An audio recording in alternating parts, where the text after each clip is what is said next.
Okay, everything should be sorted out right now. So now we'll go ahead and start the presentation for today. Before that, I'll just share my screen and let me know if you can see it.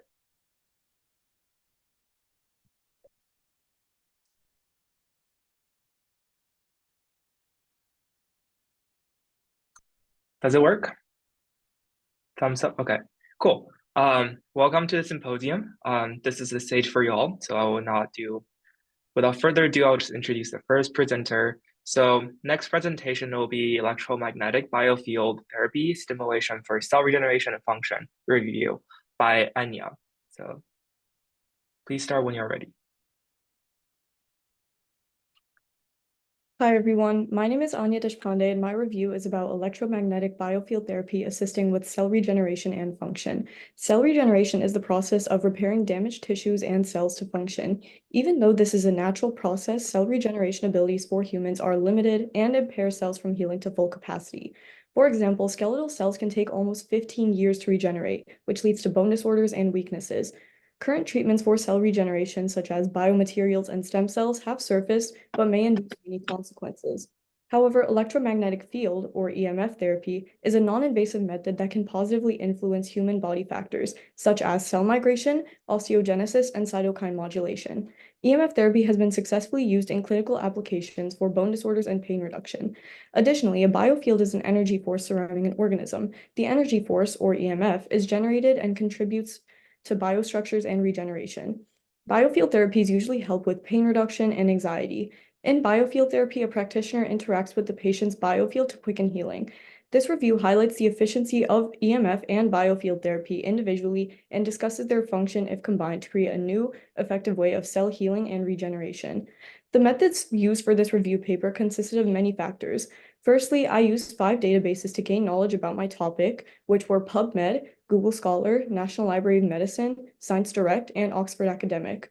For my analysis approach, I split my findings into groups. Group 1 is how EMF therapy affects skeletal muscle cells and mesenchymal stromal cells. Group 2 discusses how biofield therapy affects cancer cell apoptosis, neuronal cells, and brain tumors. Finally, Group 3 reveals how EMF and biofield therapy can be combined for cell function and regeneration. Firstly, pulse electromagnetic field, or PEMF therapy, is used to stimulate skeletal muscle cells, or SKMCs, by applying electromagnetic fields that create beneficial electrochemical changes. For example, using a magnetic flux density of 1.5 MT at 75 Hz for 4 hours over 2 days can increase muscle cell proliferation without causing apoptosis, therefore accelerating healing. Table 1 displays the results of 5 experiments that demonstrate EMF therapy increasing proliferative rates of SKMCs. In mesenchymal stromal cells, or MSCs, PEMF therapy targets these cells to treat rheumatoid arthritis, or RA, by reducing inflammation and enhancing tissue repair. It alters calcium ion patterns, restores potassium levels, and decreases inflammatory agents, all without causing harmful effects. Figure 1 displays how EMF therapy affects cells by affecting calcium ions and releasing nitrous oxide. Biofield therapies, such as Reiki, can induce apoptosis in cancer cells and regulate cell growth. Studies show increased expression of apoptosis markers in cancer cells treated with Reiki, suggesting a reduction in cancer cells. In neuronal cells, biofield therapies like the Trivedi effect can enhance cognitive function, protect brain cells, and prevent brain tumors. Finally, we will be analyzing how EMF and biofield therapy can combine. There are devices that heal and regenerate cells with both therapies combined. EMF and biofield therapies are often used in various medical applications, including diagnostic tools like electrocardiographs, or ECGs, and electroencephalographies, or EEGs, as well as in treatments for enhanced healing. Low-level laser therapy, or triple LT, uses non-thermal photons to repair cellular functions, boost mitochondrial activity, and improve cell signaling. This therapy is effective for inflammatory diseases such as RA and osteoarthritis. Figure 2 displays how triple LT works by releasing ATP, nitrous oxide, and reactive oxygen species. Static magnetic fields, or SMF therapy, employs magnets to promote healing and pain relief. Animal studies have shown that SMF-treated wounds heal faster than untreated ones. Transcranial direct current stimulation, or TDCS, is another combined therapy that applies electric currents to improve cognitive functions. Experiments demonstrate enhanced memory and cognitive performance following TDCS treatment. Overall, We assessed many experiments and studies regarding EMF and biofield therapy on different cell types. We reviewed how EMF therapies assisted with regenerating SKMCs and MSCs. We also discovered that biofield therapy can be effectively utilized for cancer cell apoptosis, brain tumor reduction, and neuronal cell regeneration. We also recognized the effects of EMF and biofield therapy combined. If EMF and biofield therapeutic effects are combined, it can produce a new non-invasive method for cell healing. Many biofield devices in cell functions involve EMFs with light, static, and electric currents. Even though further research must be conducted before a clinical application, electromagnetic biofield therapy may become an integral and futuristic treatment for cell and tissue repair. I would like to thank my mentor, Anand Dixit, for giving me helpful feedback, critically reviewing this paper, and identifying resources to complete this article. I would also like to thank the staff at OpenBio for their help while accessing the necessary literature for this review. Cool. Thank you for your presentation. Now, the next one will have Rethinking Diversity, the Impact of Racial and Ethnic Differences in Pharmacokinetic and Pharmacodynamics on Clinical Trials, presented by Aaron. Hi, my name is Aaron. As Carl hinted, my research is surrounding the impacts of racial and ethnic differences in pharmacokinetics and pharmacodynamics on clinical trials. So, as an introduction, some brief overview. Drugs obviously must go under rigorous testing for efficacy and safety, and this happens through clinical trials. In a perfect world, trials should reflect the population in terms of diversity and participants. However, currently, a study done by the FDA in 2020 indicates that 70% of participants identify as white, 8% as Black, 6% as Asian, 11% as Hispanic, as shown in Figure 1.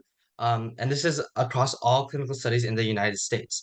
Even more alarmingly, in fact, a majority of clinical studies don't actually report race as a factor that they kept track of.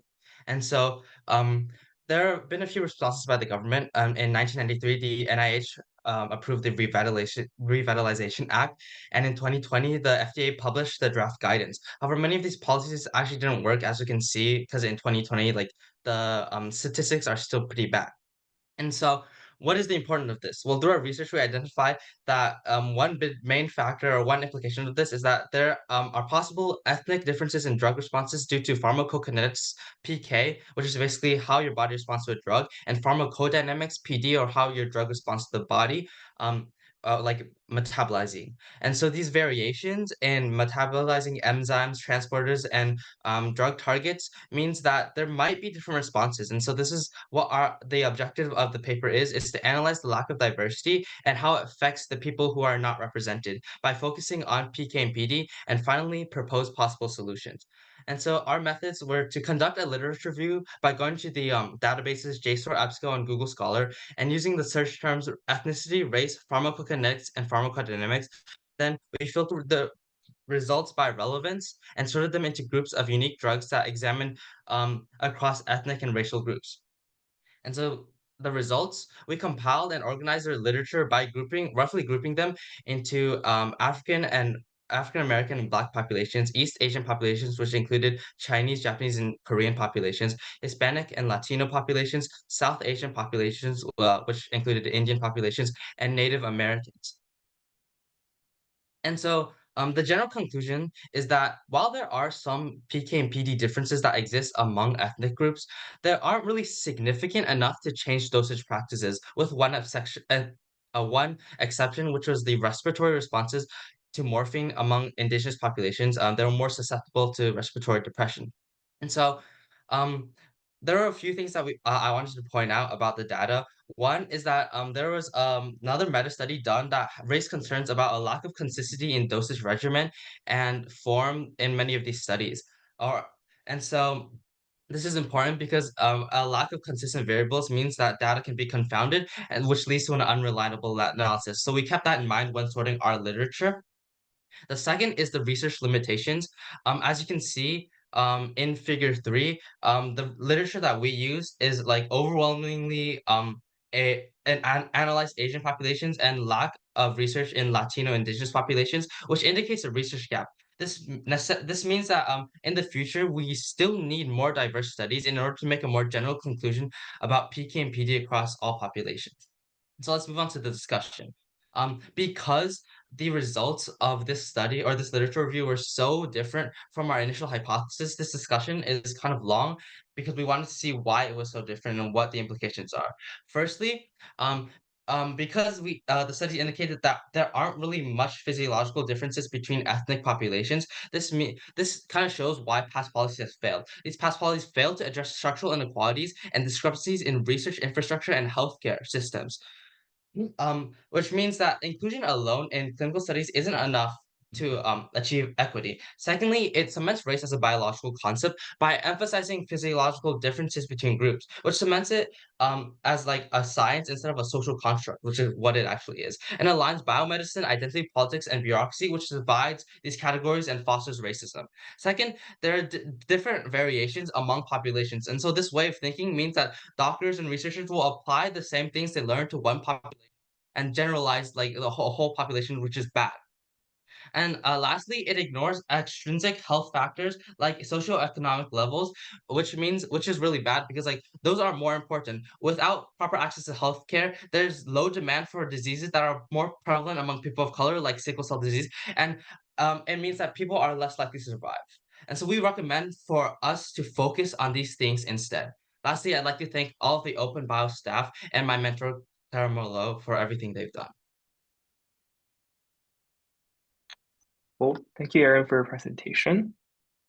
For next, we'll have public health challenges in refugee crisis, bridging gaps in crisis, and sorry, I cannot see the last word out there, but let's welcome Adria.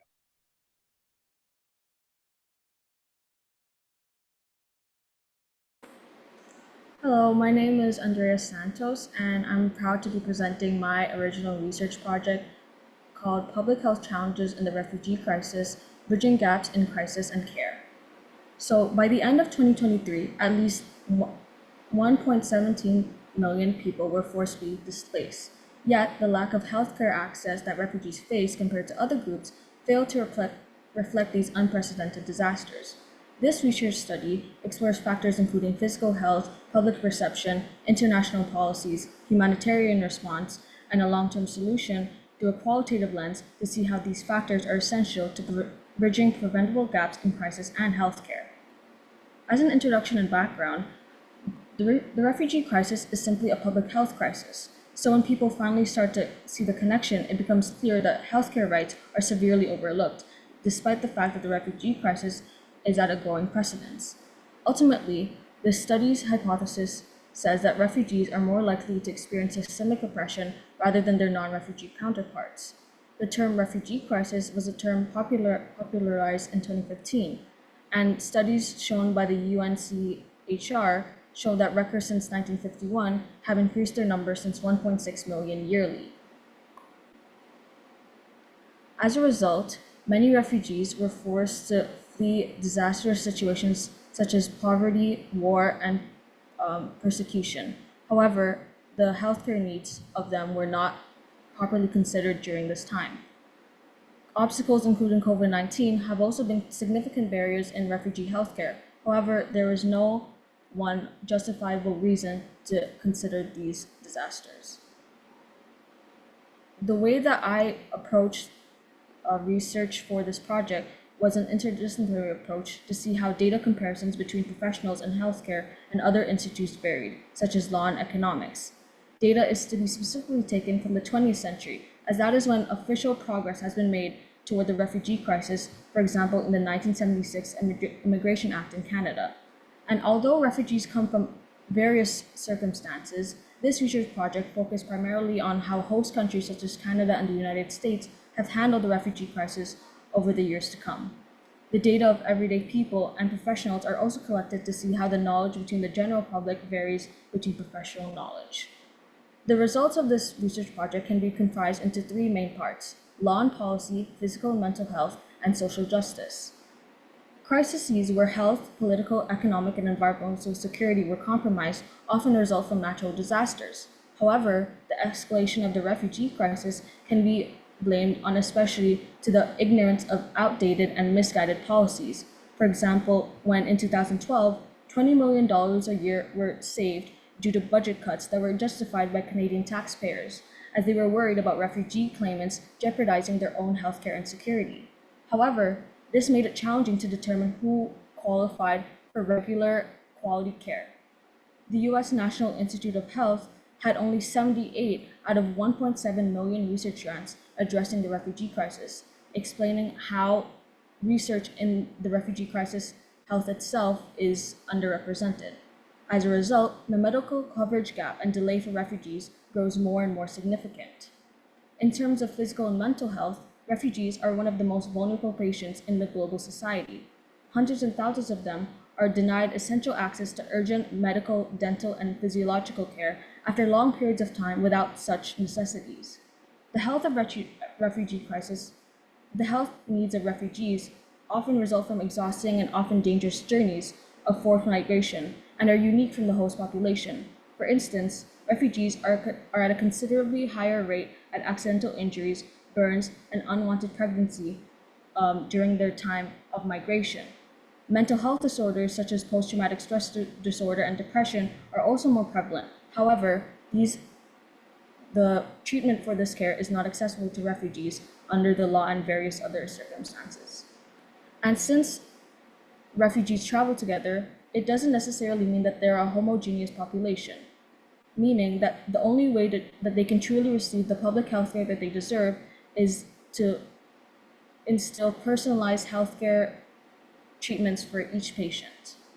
In terms of social justice, refugees face barriers to access to regular treatment that other migrants don't because their legal status is seen as a social determinant of health.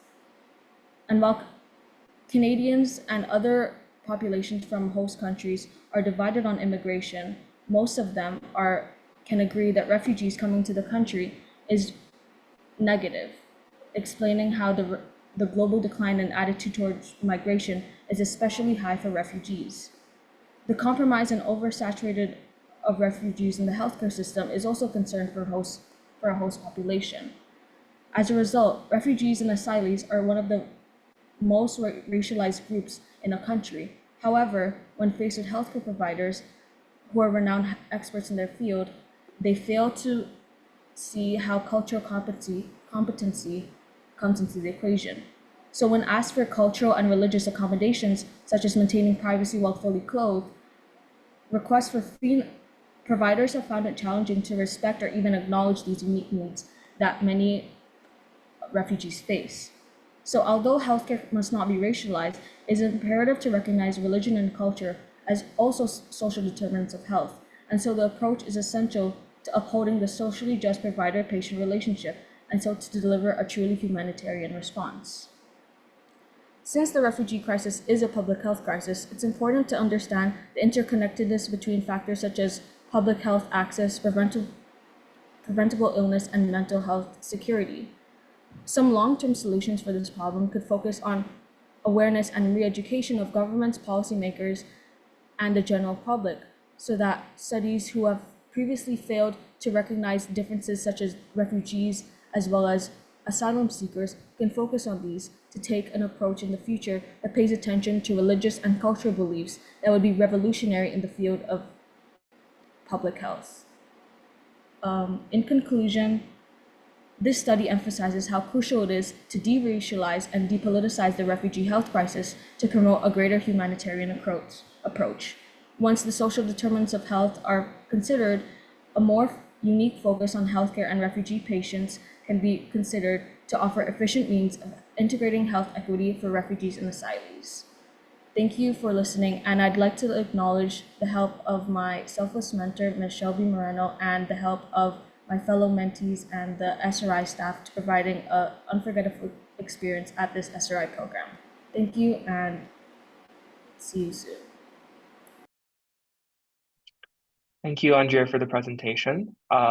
Next one, we have novel development of LLM-driven M-code data model for improved clinical trial matching to enable standardization and interoperability in oncology research, presented by Arsh.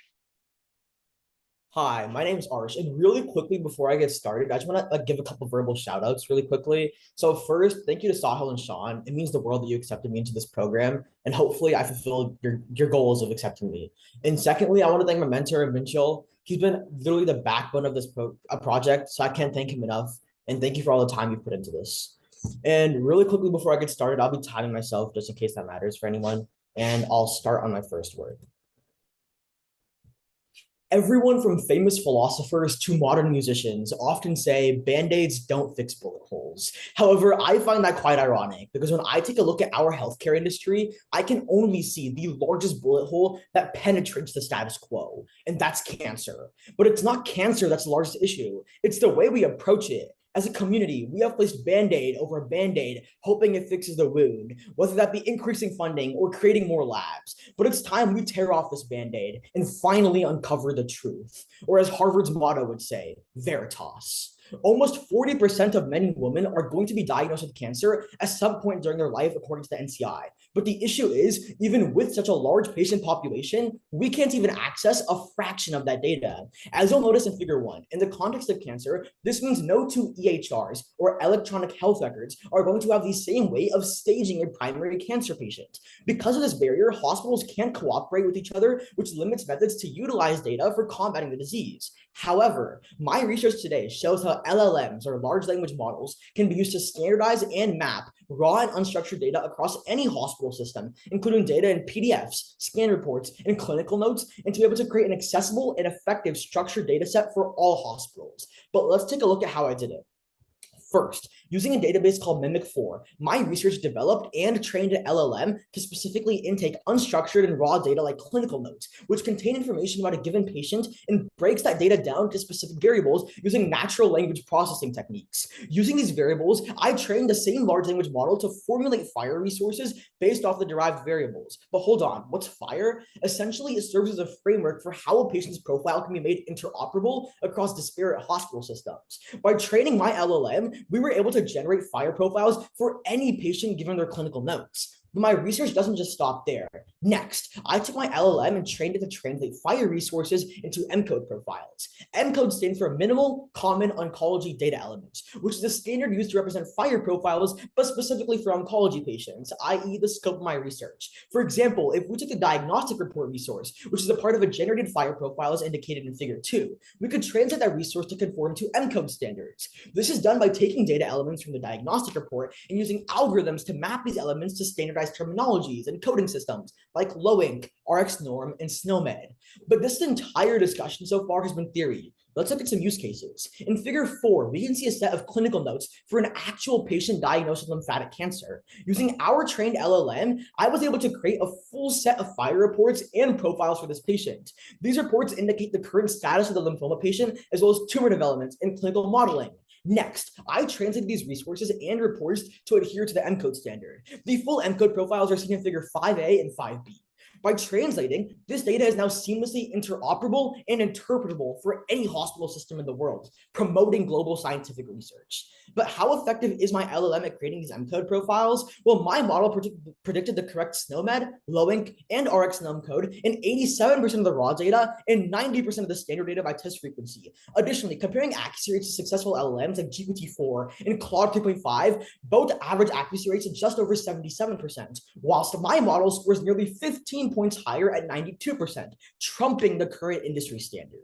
But once again, my research doesn't just stop there. I had to make sure we could apply these ENCODE profiles. So from scratch, I developed a novel clinical trial matching engine that is able to take any patient's electronic health record, combined with the LLM-generated ENCODE profile, and find hundreds of respective clinical trials open for that patient's exact personalized needs. For example, if we had a breast cancer patient, my user interface would extract and map their electronic health record and ENCODE profile to get their personalized results and clinical insights.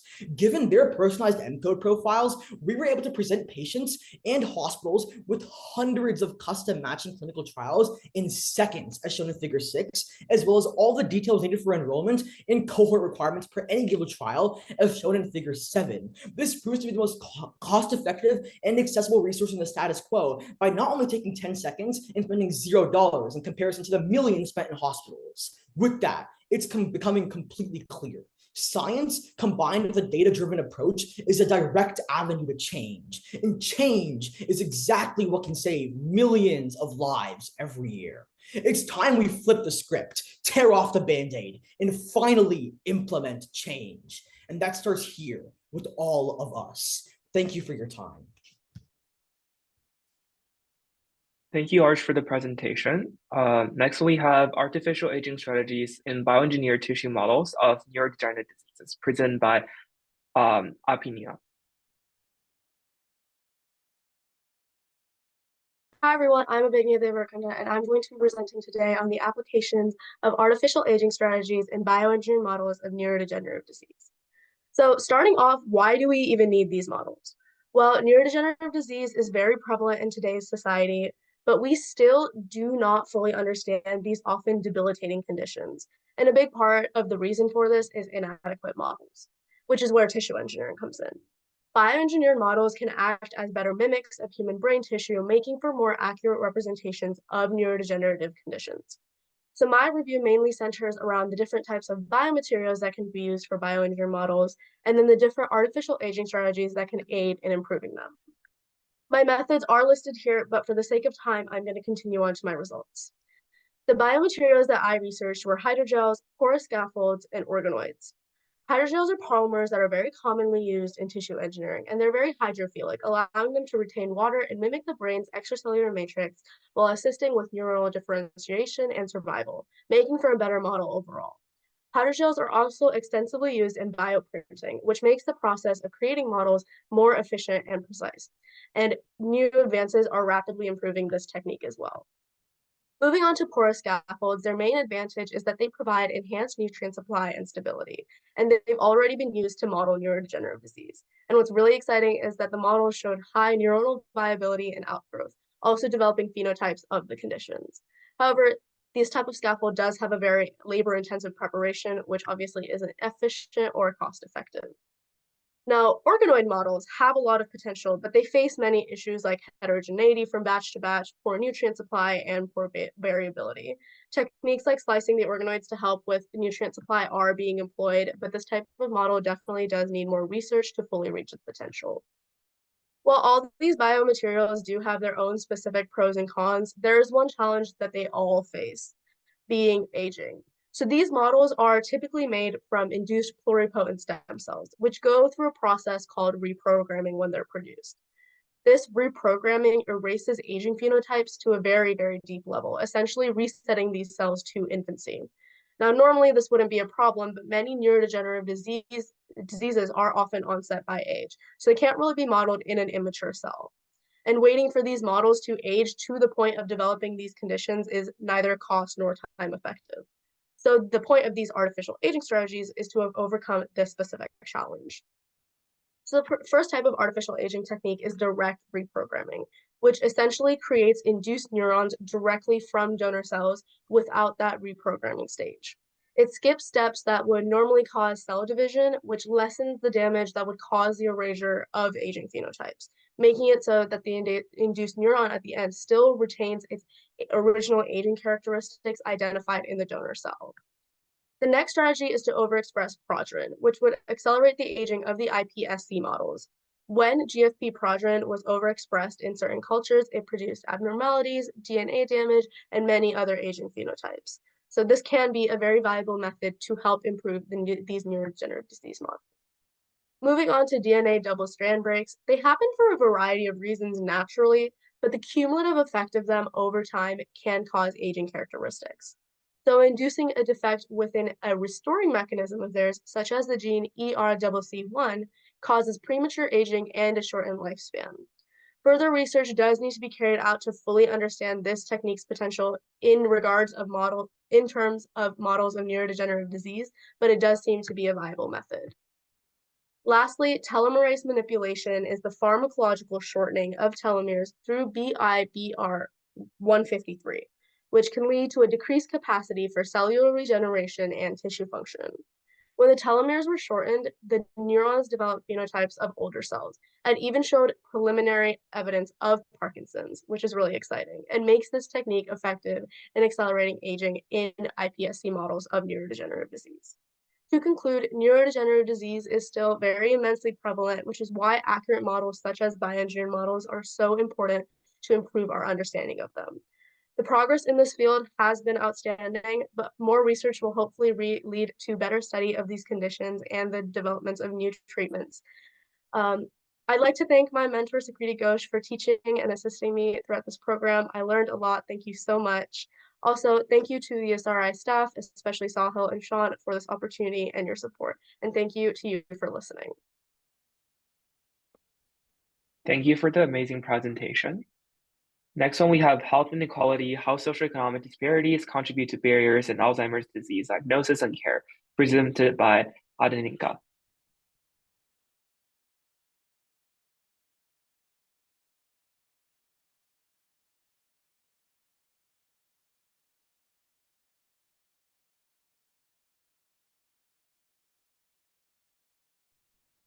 Hello, are you there?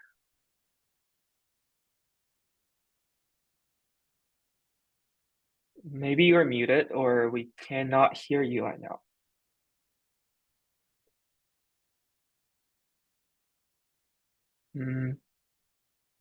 Is it just me or can you all hear it? Okay. Maybe we have some technical difficulties right here, but for the sake of time, we might just move on to the next one, and maybe you can try re-log in and getting back to the Zoom. We'll put you afterwards. Cool. Next one is optimization of absorbance and integrated ammonia synthesis with machine learning, presented by Aiden. Yeah, so my project focused on the optimization of high temperature absorbance and integrated systems used in ammonia synthesis with machine learning. So the problem at large that's being addressed here is unsustainable energy consumption that growing at an alarm rate of over 2.5% since 2010 that continues into 2023. And our reliance on fossil fuels and other non-renewables sits at around over 65% of energy used. Unfortunately, traditional renewables like solar, wind, and water energy are not widely adopted due to intermittent supply and high costs. However, a widely used chemical and fertilizer called ammonia has recently shown promising results in its use for fuel and as a cost-effective medium for energy storage. Although storing energy itself becomes cost-effective with ammonia, transporting and manufacturing this ammonia for widespread adoption becomes the specific issue my project aims to solve. Now, previously, the use of metal halides as absorbents that take up ammonia has shown some promise, especially in magnesium chloride. And shown in the schematic in figure 2, traditionally ammonia is manufactured through the conventional Haber-Bosch process using reactors and condensers that utilize phase-changing condensation. But with absorbents and integrated systems for catalytic synthesis and metal salt absorption can be created, which essentially combines this process into one reactor. And although this, in theory, would make integrated systems more efficient, finding an absorbent that can still perform and function in the high temperature settings that the integrated system demands is quite difficult. Now, since testing every single candidate isn't feasible, and given that there's been previous success with other machine learning applications in computational chemistry and materials design, the goal of this project was to apply machine learning based on relevant properties to predict coordination number, which is the moles of ammonia that can be stored per mole of absorbent. Now, for the methods, in order to identify appropriate parameters and relevant characteristics, the chemical structure of metal halides was evaluated. Based on optimized density functional theory structures, we can see that the central magnesium atom is structured octahedrally to 6 ligands, and these units are formed in layers, which are connected by non-bonding van der Waals interactions. But what was found to be especially relevant and important here was the electrostatic attraction between the chains of magnesium chloride. And this correlation was later clarified by Aoki et al. In 2014, where equilibrium pressure and electronegativity difference were found to be positively correlated. As for the machine learning model, 2 were created from a data set of coordination numbers of 6 metal halides at 3 different temperatures from Mali et al. 2018, and the electronegativity difference was evaluated and inputted manually into the data set. As for data analysis, we use root mean squared error as a metric to evaluate model performance and set a threshold of half of the standard deviation of data based on the findings from Singh et al. 2004, which comes to around 0.014. And as for the formulation of figures, matplotlib, which is a plotting library for Python, created all the figures and graphs of the model. Now, moving on to the results of the project itself, the magnitude of temperature on the model's prediction of coordination number can be seen in the negative 1.04 E-4 coefficient, which is shown in figure 5. However, electronegativity, on the other hand, had a much larger coefficient of 1.26 E-1. However, there was around a 10-fold increase in this coefficient from the multilinear regression model from figure 5 to the singular linear regression model in figure 6. Now, even though there were 2 outliers in each model, which is shown in figures 3 and 4, the RMSE, or root mean squared error, values for the models were quite low, sitting at around 0.019 and 0.017 for the multilinear regression and singular linear regression models respectively, but both were larger than the set threshold barely. As for the conclusions that we made for this project, the multilinear regression model demonstrates a small negative impact that temperature had on coordination number. However, the results indicate a significant correlation and impact of electronegativity difference in the prediction of coordination number. And given that we had a limited data set from Malamali et al. 2018, its study still showed that a viable machine learning model could be created to predict coordination number of machine learning. And as a result, the broad implications of utilizing machine learning for various practices in ammonia manufacturing and chemical engineering applications still stands. Now, for future modifications and research, we want to expand this data set for comprehensive training and testing, and in addition, test additional regression models such as exponential regression on existing and the expanded data set. And finally, the optimization of a machine learning model to accurately consider temperature and electronegativity difference, as the multilinear regression model that was created in this study sacrificed accuracy for a wider scope. As for acknowledgements, I would like to thank OpenBio for admitting me to this program. And as for mentorship, Emmanuel Anua of the University of Minnesota, Dr. Madi Mali from Texas Tech University, and Dr. Vijay B. Kolakama from Boston University for their mentorship. Thank you. Thank you, Aiden, for the presentation. We can go back to the previous presentation by Daninka. If you're ready, feel free to start. Can you hear me? Okay. Yes. Sorry for the glitch. I think it's just my camera. I will start now. Hi, everyone. My name is Adin Poju from Georgia, and my study was on how socioeconomic disparities contribute to barriers in Alzheimer's disease diagnosis and care. For the purpose of time, I'm going to go ahead and skip the abstract. However, completely feel free to read over it to get a general consensus on what the overview of the topic is if you'd like. To start off I'm talk about the nature of Alzheimer's disease. Alzheimer's disease, otherwise known as AD, is a neurodegenerative disorder that is characterized by cognitive decline due to the impairment of the hippocampal episodic memory. As severe of a neurological issue it is, it's just as significant a public health concern that affects millions globally. This study aims to highlight how socioeconomic factors contribute to barriers in early diagnosis and treatment of AD, as well as to identify ways to improve this. This topic is important as through thoroughly understanding this issue, we can help create a more equitable diagnosis and treatment of AD for everyone. Now, moving on to the methods I used to conduct this research. First, I identified the key socioeconomic factors I wanted to research. I chose race and income as I felt it was the two very broad overarching topics that kind of led to a domino effect of other socioeconomic factors. For example, like how income could contribute to maybe environment or education level. Then I organized my research into my objectives using 7 different databases listed below to make sure I got a deep, comprehensive understanding of all the topics and complexities that would arise from the study. And last, I analyzed, and the results were astounding. It was found that healthcare was very limited for underrepresented minorities. For example, African American and Hispanic groups were more likely to be uninsured, hindering medical care. This lack of insurance reduces regular checkups that are crucial for the early detection of cognitive decline associated with AD. Cultural factors further exacerbate this. Not only is there deep historical mistrust by the African American and Hispanic community of the medical system, but there are also many cultural beliefs of healthcare within minority groups that could lead to different perceptions. For example, many African Americans view memory problems as simply normal signs of aging rather than important signs of AD, further delaying early diagnosis. And systematic barriers worsen the healthcare disparities, as there are many subconscious biases about African American and Hispanic groups among healthcare providers due to the underrepresentation of minority groups in clinical research. In fact, African Americans and Hispanics are less likely to be diagnosed with AD despite having similar symptoms to their white counterparts, which leads to more advanced stages of Alzheimer's disease, thus decreasing the effect of treatment, leading to more cases of cognitive impairment in these minority groups. As data in Figure 1 presents, this leads to a disproportionate amount of African Americans and Hispanics represented by blue and red, respectively, with cognitive impairment over their white individuals, represented by green. Income's impact on healthcare is just as significant. Lower income individuals are less likely to have regular access to healthcare due to the lack of insurance. In fact, 66% of low income individuals are uninsured, which is a stark difference compared to the 26.9% of middle income individuals or 6.5% of high income individuals who are uninsured. So, what are the consequences of this lack of insurance? Well, studies have shown that uninsured/underinsured individuals are 3 times more likely to miss routine checkups. This leads to delays in accurate diagnosis. So what do we do from this information and where do we go from here? Conclusion. Our findings suggest that a comprehensive approach is needed to mitigate these barriers.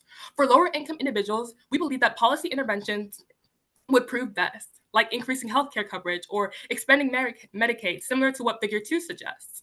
On the left, you will see a pie chart of a low-income Medicaid household spending compared to the right, which is a pie chart of the non-Medicaid low-income household spending. By looking at the orange chunk, you can see that an 83% decrease on healthcare spending with Medicaid. With this reduction of spending, it could be very useful for low-income individuals. As for issues caused by race, we could implement public health goals such as focusing on cultural competence and implicit bias training for healthcare providers, as well as including diverse racial groups in clinical trials. Now for my acknowledgements. I want to begin by extending my thanks to the Open Bio undergraduate team for creating this incredible opportunity for us to be mentored. I've truly learned so much about the research process and grown in so many ways I've never imagined. And secondly, I am very deeply grateful for my mentor, Dr. Gao. He has been so incredibly helpful in this creation of this project. I could have not done it without him. And then lastly, to the 2024 SRI cohort, thank you. I've made so many cherished friendships with people who share my same passion for research coming from all corners of the world. This experience has been truly unforgettable because of each and every one of you. Thank you. Thank you, Adinka, for the presentation. Next one, we have Analyzing Success and Failure, a comparative study of solar microgrid projects in sub-Saharan Africa, presented by Alavoya. Okay, hi everyone. My name is Aloy, and as Carl mentioned, I'll be presenting the comparative study I've been working on about solar mini grid projects in sub-Saharan Africa. By looking at this picture of the Earth at nighttime by NASA, you can tell Africa appears to be darker than the rest of the world. In fact, people in sub-Saharan Africa account for 46% of people without electricity all over the world. And this shortage of access to electricity holds back development because, as we all know, electricity is crucial for economic growth, education, healthcare, and overall quality of life, including entertainment. To solve this very huge issue, according to World Bank, solar mini grids could power 380 million people in Africa by 2030, which is 63% of people lacking electricity in the region. Mini grids are especially helpful to millions of people who live far from the city and are unable to connect to the main national grid. However, even though solar mini grids seem to have so much potential in electrifying thousands of villages in Africa, a recent study showed that 60% of the mini grid projects were unsuccessful and discontinued within just 6 months after they were first installed. And this is why I'm interested to wonder what the reasons were behind this failure. Passing to the methods, in this study, I have closely looked into 53 mini grid projects in total in sub-Saharan Africa from 2 existing literatures. The literatures gave me the big picture of the challenge in solar mini grid projects, and to further understand it, I looked into 3 additional case studies from very successful rural areas in Kenya, Nigeria, and Tanzania. And I compared my findings to the big data to look for trends. Passing to the results now, I will go over just 3 of the factors that were proved to be the most significant when it comes to the success or failure of the projects according to my case studies. The first one is supply certainty. Solar mini grids are mostly dependent on solar power, which is only available during the daytime. This makes energy storage very important for sustained use of the energy. The second one is solutions to maintenance-related issues. For many of the unsuccessful projects, it was difficult to get maintenance teams and supplies to very rural areas. And the third one is planning and community engagement. Each of the successful case studies showed a strong effort in engaging the community, and some of them even had systems which allowed the community to pay for energy use using their phone. Next, when I assessed the 3 case studies based on the factors I just discussed, all of them have batteries to ensure sustained energy use. All of them had local maintenance teams, and maintenance related issues were addressed timely, and all of them were supported by the strong community engagement practices. My findings were also highly supported by the quantitative analyses that I have made. Figure 3 shows mini-grid projects with community ownership were highly related with the success of the mini-grid, while the other 2 ownership types were not significantly related with the mini-grid success. Passing to the next bar graph, which illustrates that 92% of the failed projects had reported maintenance-related issues, it was clear that maintenance issues need to be fixed within short spans of time to ensure the success of mini-grid projects, or otherwise they will fail. And now passing to the conclusion, even if I identified major factors contributing to the success or failure of mini-grid projects, it was evident by the quantitative analysis that community-owned projects were not 100% successful, as not all of the failed projects did report maintenance-related issues. So as final words, for future initiatives in Sub-Saharan Africa, as illustrated by the flowchart, it is crucial to adopt a comprehensive approach that includes community and government engagement, enough funding, and proactive maintenance strategies, planning, technological integration, like batteries, and many more, which should be studied in upcoming studies. Finally, I want to thank my mentor, Malini Nimambiar, for helping me do this research paper. Thank you. Thank you for the presentation. Next one is genomic insights and data-driven approaches to type 2 diabetes in South Asian population, presented by Amin. Hi, everyone. Type 2 diabetes is increasingly becoming a global health burden, both in terms of prevalence and financial implications. Populations in South Asia are particularly susceptible to type 2 diabetes due to a combination of genetic factors and cultural eating patterns, which are characterized by a high intake of refined carbohydrates and unhealthy fats. This predisposes individuals to a higher risk of type 2 diabetes, compounded by impaired hepatic insulin clearance, a key factor in the pathogenesis of this disease. The purpose of our study is to investigate the impact of rare genetic variants on the onset and progression of type 2 diabetes in South Asians. Using data from the Type 2 Diabetes Knowledge Portal, our analysis focused on identifying genetic pathways and tissue associations across European, South Asian, and mixed ancestry datasets. By understanding these genetic and environmental determinants, we aim to provide insights that can lead to more effective, personalized treatment strategies for type 2 diabetes. For our analysis, we utilized extensive data sets available in the Type 2 Diabetes Knowledge Portal. We focus on individuals of European and South Asian ancestries, as well as the combined data sets containing all ancestries. Using Python and its data science libraries such as Pandas, NumPy, Matplotlib, and Seaborn, I performed a secondary analysis of the data. I began by selecting relevant data sets and cleaning the data to ensure accuracy and consistency. We then conducted pathway analyses, identifying genetic pathways associated with type 2 diabetes by calculating negative log 10 p-values, which quantify the strength of these associations. Next, we conducted a tissue association analysis to determine which tissue types were significantly associated with type 2 diabetes across different ancestries. The results were visualized using bar graphs that highlight the top pathways and tissue associations for type 2 diabetes in South Asian and European populations. These visualizations helped us to clearly see the differences and similarities across populations. Our study found that liver tissue plays a crucial role in the development of type 2 diabetes among South Asians, showing strong genetic associations not as prominent in European populations. This finding is illustrated in Figure 1, which shows the liver, pancreas, and kidney as the top tissues associated with type 2 diabetes in South Asians, with the liver exhibiting the highest association.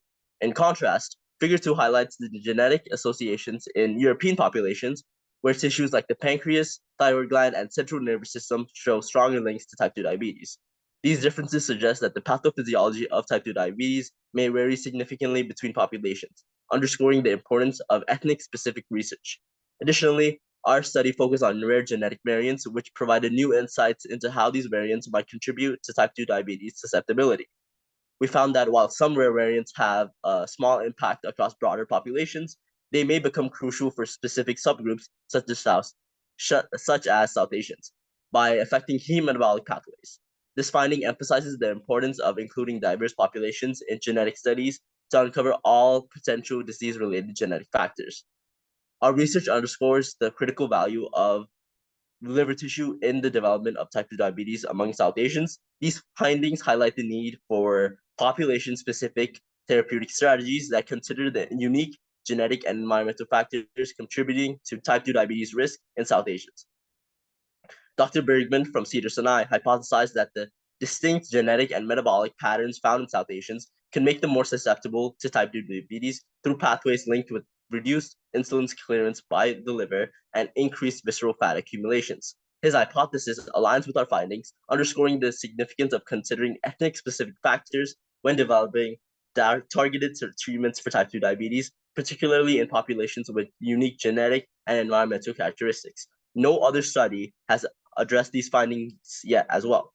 Moreover, this study has broader implications for the field of genetic research. Incorporating diverse populations into genetic investigations not only provides a more comprehensive understanding of diseases like type 2 diabetes, but also leads to the development of more effective, tailored treatment approaches. To sum up, the results of our studies support an individualized approach to managing type 2 diabetes in South Asian populations, with a particular focus on liver-related pathways.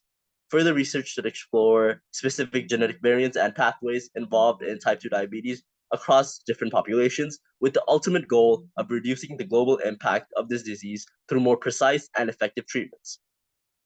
I would like to express my sincere thanks to Sahil, Sean, and the Harvard Open Bio team for providing me this amazing opportunity for mentorship and growth. I would also like to extend a special thanks to Dr. Jason Wallace, my mentor, for his continued support and guidance throughout this project. His insights and encouragement has been invaluable in shaping this research, and I'm deeply grateful for his mentorship. Thank you. Thank you for your presentation. Next one, we're gonna have sex-based computational analysis of microglia initiation impact of estrogen in progression of Alzheimer's diseases, presented by Anna. Sorry if I pronounce your name wrong. Hi, I'm Anaga Deepak, and as Carl mentioned, my project is on the sex-based computational analysis of microglial initiation and the impact of estrogen in the progression of Alzheimer's disease. So, Alzheimer's disease, or AD, is the most common cause of dementia. And with women being 2/3 of AD patients and experiencing a more rapid cognitive decline, the lack of research done on this topic is shocking. Most research, including animal testing, has been done exclusively on males. As a quick summary, AD is caused by multiple factors, including amyloid beta plaques and tau tangles, which block neuron communication. Microglia are supposed to clean those up, and APOE is supposed to break down these plaques. But the E4 variant is not as good, making APOE4 a primary genetic hallmark of AD. Research has shown that microglial initiation can be heavily impacted via the fluctuations in sex hormones. So I made a NetLogo model, which is a multi-agent programmable modeling environment. And as you can see in this flowchart, the first step is setup, where we start with a fresh set of data and set global parameters. And all of our project is dependent on two main determinants, age and sex. Sex being estrogen for females and the testosterone to estrogen ratio for males, against our three agents. And if I could drag your attention to the screenshot of the interface on the left, as you can see, there's one world with two regions, the left being females and the right being males. And each region has three main agents, the green being the movable microglia, the pink being the healthy neurons, and the red being the degenerative neuron. And on the left-hand side in green, which you can see better on the top screenshot, are the determinants. Age being the primary determinant, and in this simulation, we've set it to 45, and it goes all the way from 20 years to 90 years. And APOE4 is also a primary determinant correlating with AD. And this drop down, we have APOE1 and 2, which have no impact, and the impact increases as of APOE3, 1 copy of APOE4, and 2 copies of APOE4, all of which I got from my research. And the microglia to neuron ratio follows a 1:12 ratio as well. The microglia can do three main functions. One, it can move to the degenerative neurons, it can attempt to phagocyte the degenerative neurons, and it can survey. So if I bring your attention to these graphs on the right, the first top graphs, we have tracked the estrogen concentration in purple, and the left female and the right male. We've tracked the number of degenerative neurons, which decreases in red, and the AD risk, which increases in gray. And the graph below that, we've tracked the microglial efficiency, which in a percent is the total number of degenerative neurons successfully phagocyted over the total numbers of degenerative neurons approached, as there's always a chance of microglia approaching and then failing to phagocyte a degenerative neuron to realistically portray a model. Now, we use multiple simulations to conduct many data analyses. One, we tracked the age of male-female in the run when their microglia efficiency dropped below 50%. We tracked the male-female run's lowest microglial efficiency, and we tracked the age in which the male-female run dropped to their lowest microglial efficiency. And to test data reliability and replicability, we conducted a two-sample t-test on all of these, which is shown with the bar graphs below as well, and which helped us come up with the conclusion that while our results did not show a significant difference in the age at which microglial efficiency dropped to 50% based on sex when AD risk was high, there was a significant difference based on sex in the final microglial efficiency age reported in our model for high-risk AD individuals at the age at which healthy or ApoE1 and AD, ApoE4D individuals dropped to their lowest microglial efficiency. It is extremely important to continue research on sex-based data, get a clear understanding. And this model can be further improved by using real human data, which hasn't been conducted yet, and also taking into account temperature as a deterministic parameter, and study the impact that temperature change can have on microglial initiation.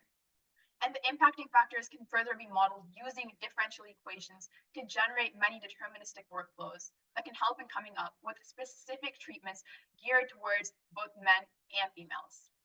In our model, there was a difference in simulation based on the set parameters of age, number, and density of damaged neurons, and it was able to capture the differences in microglial efficiency based on sex in individuals with low AD risk.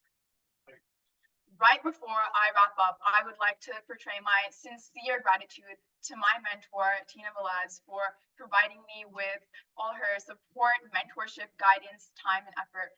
And also, thank you so much to the Open Bio team, Sahil, Sean, and this entire cohort for being such an amazing team and providing me with this unforgettable, amazing opportunity. Thank you so very much. Thank you for your presentation. The next one in line, we have comprehensive network analysis of molecule pathway review important clinical insights in diffuse large B-cell lymphoma patients, presented by Angelina. Thank you. Hello, everyone. My name is Angelina Chow. Today, I will be presenting my original research on developing a comprehensive network analysis of molecular pathways that reveal important clinical insights in diffuse large B-cell lymphoma patients. Over the recent years, genetic screening has become very prevalent for the early detection of diseases and personalized healthcare. One of the types of genetic screening is RNA sequencing. I direct your attention to the introduction section, figure 1. You can see that RNA sequencing is being performed. The way we do that is to remove the tumors from the patient and take the RNA strands and quantify the amounts of genes expressed in the sample. From that, we can see which genes are upregulated or downregulated in a tumor. All that said, most of these results generated from RNA-seq can't be properly interpreted without complex tools and expertise on a molecular level, which clinicians don't have. Bridging the divide between research results and clinical applications is crucial when it comes to treating complex cancers such as diffuse large B-cell lymphoma, aka DLBCL. This is such a pressing problem because DLBCL is the most common type of non-Hodgkin lymphoma, representing a significant portion of lymphoma cases. We've taken this problem into our hands and developed our own visualization tools to show how simple covariates affect gene expression and the network of cellular pathways in it so that clinicians can easily understand. To achieve the end product of the enriched molecular network, we worked with a public data set of 48 DLBCL patients. From the patient metadata, we picked out 2 variables, weight and height, to analyze because it is common in a clinical setting. We tested the genetic effects of weight and height on the tumor. To see the gene expression differences in weight and height, we used PyDSec2, in which we created volcano plots. I direct your attention to figure 2A. The one you see is for weight. We made another one for height, but it's not shown on the poster. And so volcano plots are a type of scatter plot that shows statistical significance and magnitude of change. From our volcano plot, you can tell that weight and height do affect genetic composition of tumors because there are so many genes in red, which show it has high significance. You can also tell that genes are overexpressed in tumors with people with higher weight on the right, and genes that are overexpressed in tumors from people with lower weight are on the left. And when you take these genes and enrich them for molecular pathways, you get what you see in figure 2B. As you can see, this is not very clinician friendly because this traditional network is either too specific for clinicians, including terms like sodium-ion transmembrane transport, or too broad, such as digestion. So it is vital for us to create an additional set of visualizations that can help tailor these findings to clinicians. Now, for our new network in figure 3, we created it by enriching biological pathways from MSigDB. MSigDB is a huge database of 10,000 plus molecular pathways. And using these pathways, we perform a genome-wide enrichment analysis to create a more focused network. The pathways terms are connected based on the number of shared genes and hypergeometric p-values, which are the combined statistics from p-values of individual genes. We then use all of this to compute the strength of the network. Looking at our new network in figure 3A, it is much easier for clinicians to interpret. We can see that people with higher weight have an upregulation in catabolic pathways, such as alcohol catabolic processes or urine regulation, leading to disruption of thyroid hormone generation. The clinician will find this super helpful as it shows that there are problems with the patient's digestive tract. These results are much simpler than the sodium-ion transmembrane transport, yet it also gives more clinical detail as opposed to simply digestion. This is beneficial to all of us because RNA sequencing conventional analysis is limited to research, whereas our visualization tool can create more personalized recommendations to help clinicians understand the dysfunction in organs. By bridging research findings with clinical applications, we ultimately improve cancer diagnosis and treatment. Before I conclude this presentation, I wanted to take time and thank my mentor, Sohit Meglani, whose guidance, dedication, and commitment were instrumental in the development of this research. Thank you very much.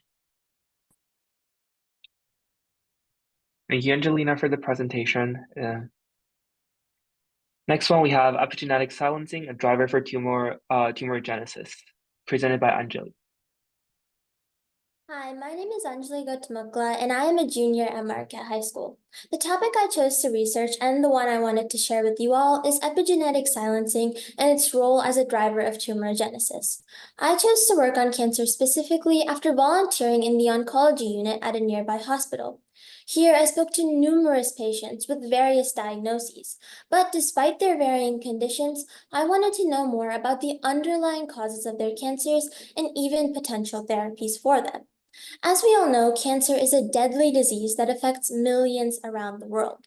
Specifically, 1 out of every 5 people develop cancer in their lifetime. And one of the causes of cancer onset is genetic mutations. These mutations can convert proto-oncogenes, genes that normally help regulate cell growth, into oncogenes, which drive the development of cancer. The most common oncogene family is the RAS family. Tumor suppressors such as BRCA1 and 2, on the other hand, work to repress these oncogenes and therefore prevent cancer.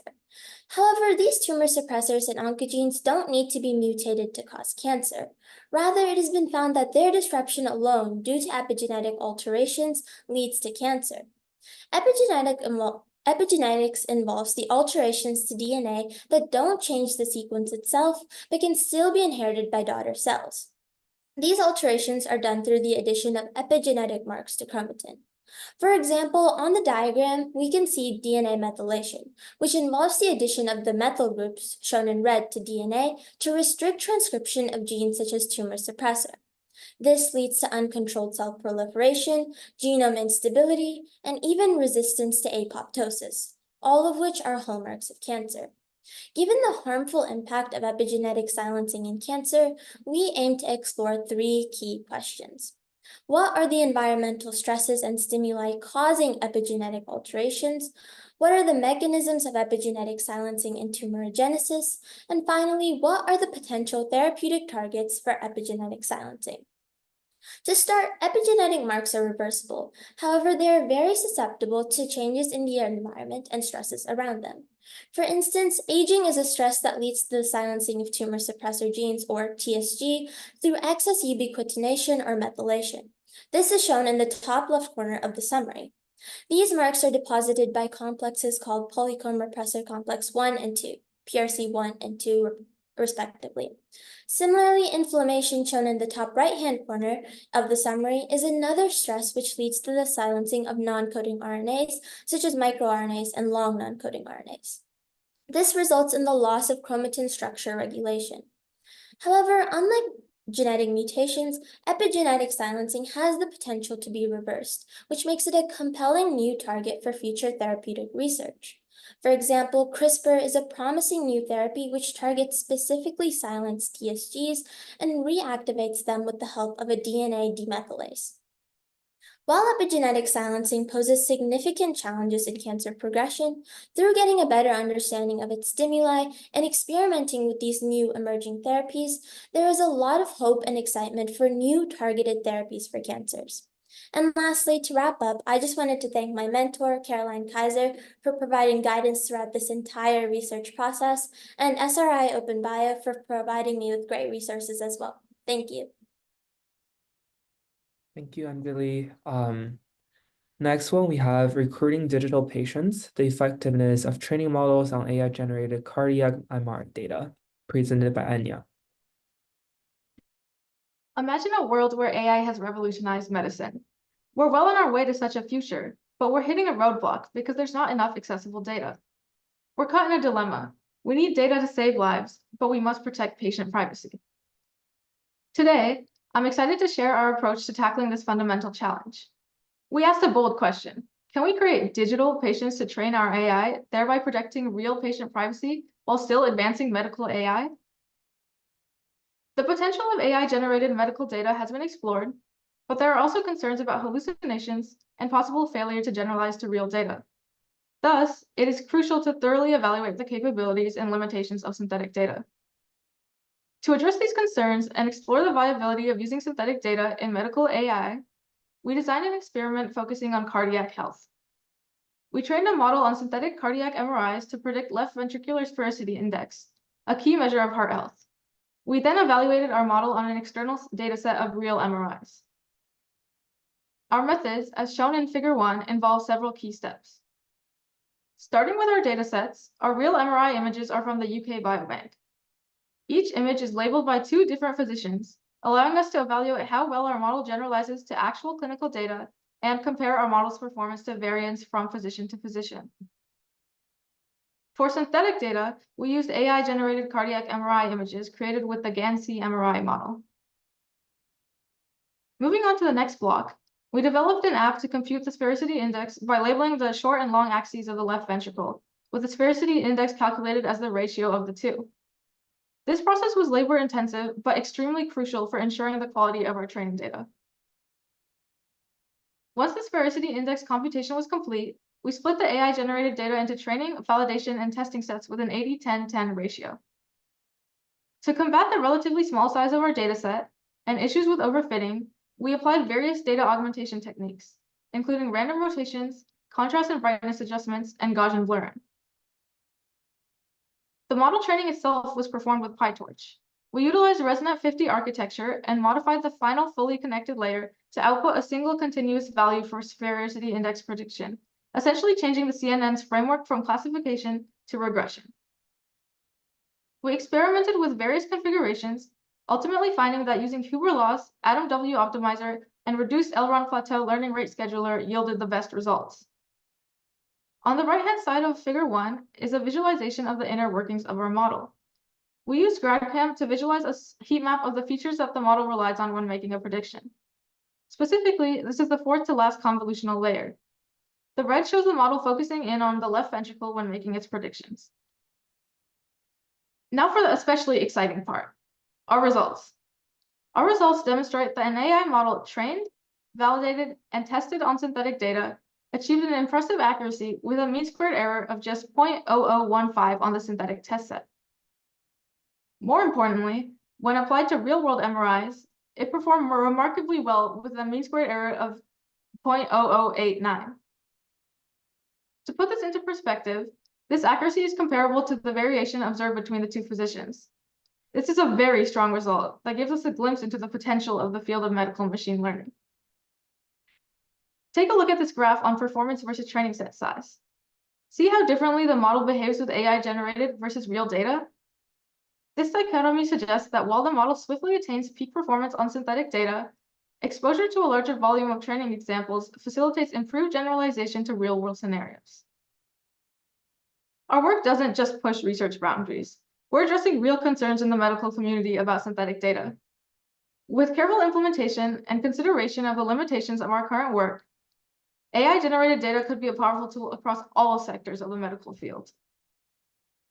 As we wrap up, I want to express my gratitude towards the OpenBio team for all the time and effort they had put into this program.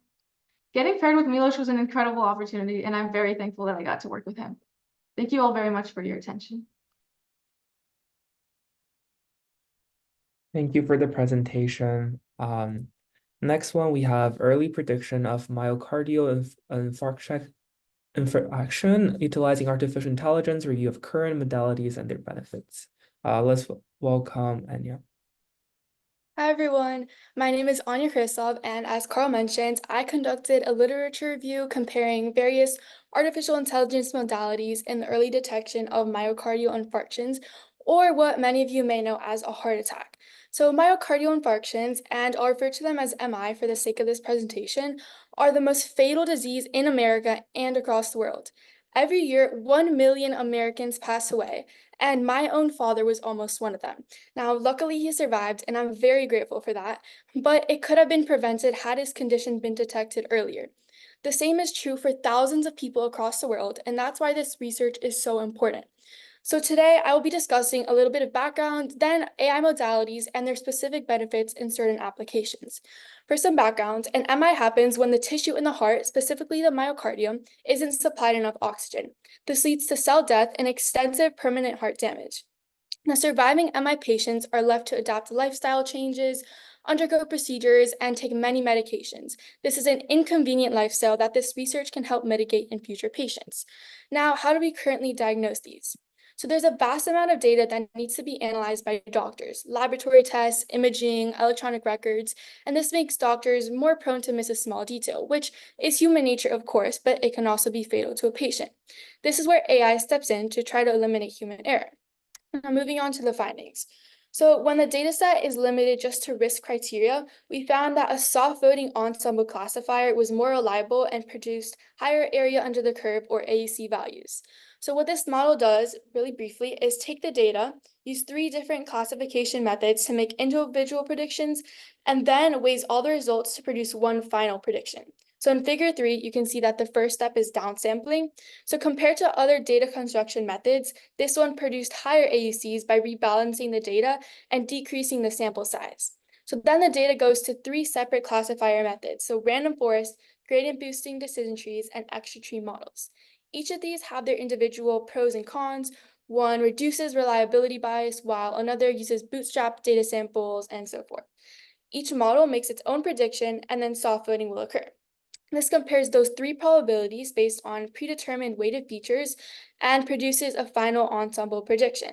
So the benefit to the ensemble classifier model is that by utilizing those 3 different methods, the weaknesses cancel each other out and they build to form one stronger algorithm that records significantly high AUCs, outperforming the individual models and prior logistics regression algorithms. However, when it comes to analyzing solely MRIs, point cloud deformation networks, or PCD nets, may be the path to follow. So PCD nets take sign MRIs, as seen in figure 5, and through an automatic multi-step pipeline, models the heart's end diastolic and end systolic phases. By developing a 3D model of a patient's heart, this modality is tailored specifically to each patient, and the data comes right from the source of injury, requiring less memory, enabling faster execution rates, and increased application. So while this method was effective, the inclusion of other risk factors and imaging would further increase its reliability. The last modality I'll be discussing is segmentation and classification using support vector machines, or SVM. Angiographies are first segmented into narrow, blocked, blood flow reduced, or normal vessels, and after feature extraction, a classification model is trained on the vector machine. So if you take a look at figure 6, what this does is use a hyperplane to separate data points in the 3D and aims to cut the points with the largest possible margin to minimize misclassification. Now, misclassification is what we want to avoid because it leads to misdiagnosis of an MI. So this study only used 400 angiograms as the data set, slightly decreasing the specificity, but it did produce high accuracies, showing that with more data, this modality could be a very reliable option in early MI prediction. Now, Table 1 all the way to the right depicts various important studies in this research, but there's still plenty of room for growth. Overall, the AI modalities discussed will benefit patients by predicting MIs early on. The difference is the dataset provided to make this calculation. With risk factor criteria alone, the soft voting ensemble classifier effectively merges those 3 separate predictions to form a stronger one. With MRI imaging, the point cloud classification networks would be more reliable, and with angiograms, the segmentation and classification approach through support vector machines. So as AI continues to evolve, comparison of the efficacy of these models can be used for transition into the clinic and hopefully predict MIs with time to allow adequate intervention. Thank you for your attention. Thank you for your great work. I think we have one last presentation for today. It's a review on the effectiveness of free space optical communication and enhancing performance and capabilities in CubeSats, presented by Akshaya.